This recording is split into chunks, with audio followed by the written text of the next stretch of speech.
जिजाऊमा साहेबांसारखी जी माऊली तयार झाली ती जगाच्या पाठीवर परत होणार नाही.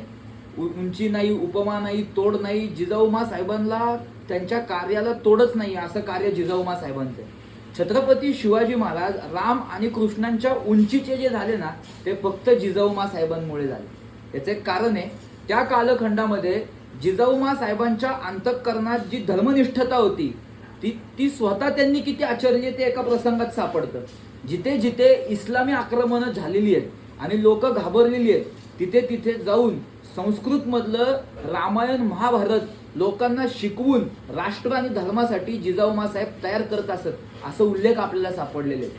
म्हणजे छत्रपती शिवाजी महाराजांच्या अंगी रामकृष्णांचे अर्क उतरवण्यामध्ये जिजाऊमा साहेबांचा सिंहाचा वाटा आहे. त्याच्यामुळे छत्रपती शिवाजी महाराज हे इस्लामच्या विरुद्ध लढा देऊ शकले आणि इस्लामच्या विरुद्ध अत्यंत सबळ आणि प्रबळ असं युद्ध करू शकले.